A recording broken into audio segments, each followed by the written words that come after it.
السلام علیکم دوستو، ہمارے یوٹیوب چینل فکر شہباز میں آپ سب کو خوش آمدید۔ مفتی سلمان اظہری صاحب نے مولانا اسماعیل دہلوی رحمۃ اللہ علیہ کی کتاب سیرت مستقیم کی ایک عبارت کو لے کر ایک بہت بڑا الزام لگایا ہے۔ آپ یہ ویڈیو دیکھیے اور ذرا غور سے سنیے۔ پھر ایک کتاب میں عقیدہ توحید کو بیان کرتے ہوئے مولوی اسماعیل دہلوی صاحب نے یہ تک لکھ دیا، حضور صلی اللہ تعالیٰ علیہ وسلم کا خیال نماز میں آنا گدھے اور بیل کے خیال سے بدتر ہے۔ یہ نئی بات تھی کہ نہیں تھی؟ دوستو، جب ایک عاشق رسول یہ سنتا ہے تو اس کا خون کھول اٹھتا ہے، لیکن ذرا رکیے، جذبات اپنی جگہ اور حقیقت اپنی جگہ۔ کیا کوئی مسلمان جو کلمہ پڑھتا ہو وہ اپنے نبی کی شان میں ایسی گستاخی کر سکتا ہے؟ یا پھر بات کچھ اور ہے جو ہمیں سمجھ نہیں آ رہی؟ آج میں آپ کے سامنے وہ اصلی مثال رکھوں گا جو مولانا نے دی تھی، اور اس کے پیچھے کا وہ درد توحید دکھاؤں گا جو شاید مفتی سلمان اظہری صاحب کی نظر سے اوجھل ہو گیا۔ سب سے پہلے ذرا ٹھنڈے دماغ سے نماز کی حقیقت سمجھیں۔ جب ہم نماز کی نیت باندھتے ہیں تو ہم کس سے بات کر رہے ہوتے ہیں؟ صرف اور صرف اللہ رب العزت سے۔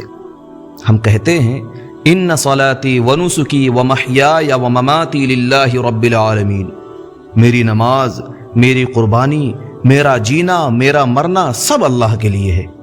تو نماز میں خیال کس کا آنا چاہیے؟ اللہ کا۔ لیکن اللہ کے بعد اس کائنات میں سب سے بزرگ ترین ہستی کون ہے؟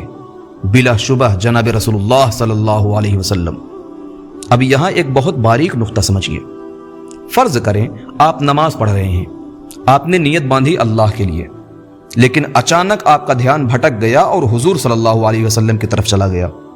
اگر دھیان بس ایسے ہی چلا گیا تو کوئی بات نہیں، انسان ہے، خیال آ جاتا ہے، اس سے نماز میں کوئی فرق نہیں پڑے گا۔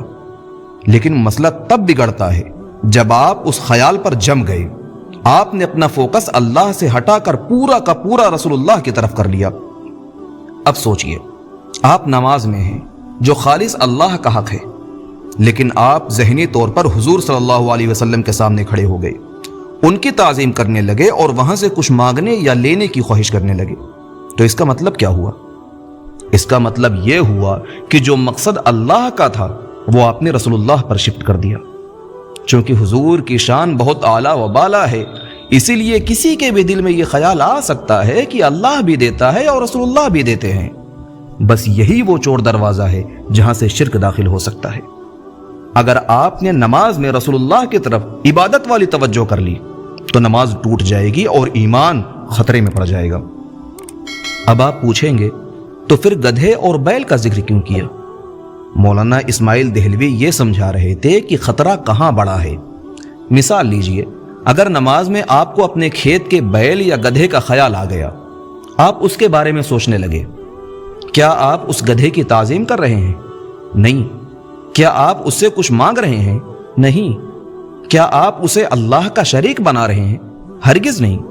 یہ صرف ایک غفلت ہے، اس سے نماز میں خرابی آئے گی لیکن ایمان نہیں جائے گا۔ لیکن دوسری طرف اگر نماز میں نبی یا ولی کا خیال آیا اور آپ ان کی تعظیم میں ڈوب گئے تو یہاں شرک کا خطرہ ہے، کیونکہ گدھے کی عبادت کوئی نہیں کرتا، پر نبی کی محبت میں انسان حد سے گزر کر انہیں اللہ کے درجے پر لے جا سکتا ہے، جیسے عیسائیوں نے عیسیٰ علیہ السلام کے ساتھ کیا۔ اس لیے مولانا نے کہا گدھے کا خیال غفلت ہے، لیکن نماز میں غیر اللہ کی تعظیم شرک کی طرف لے جاتی ہے، اور شرک غفلت سے زیادہ برا ہے۔ یہاں ذات کا مقابلہ نہیں ہے، یہاں گناہ کی سنگینی کا مقابلہ ہے۔ کیا یہ بات صرف مولانا اسماعیل دہلوی نے کہی؟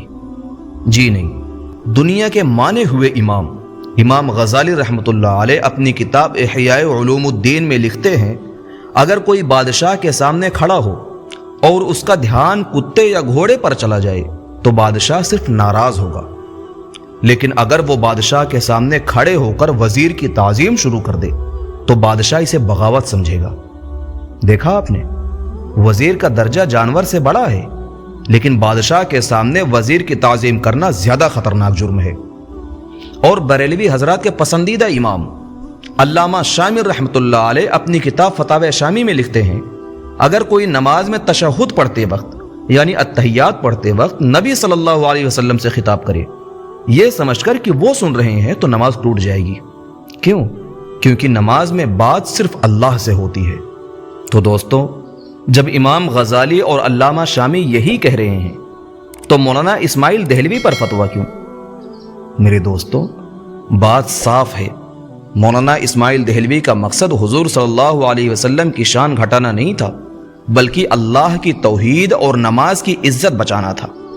انہوں نے بتایا کہ نماز اتنی نازک چیز ہے کہ اس میں محبوب خدا کا خیال بھی اگر اللہ کی جگہ لے لے تو وہ برداشت نہیں کیا جائے گا۔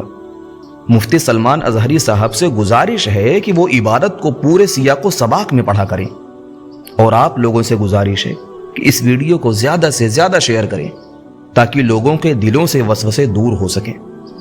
ہم نبی صلی اللہ علیہ وسلم کے غلام ہیں، لیکن عبادت صرف اللہ کی کرتے ہیں۔ اللہ ہمیں حق سمجھنے کی توفیق عطا فرمائے۔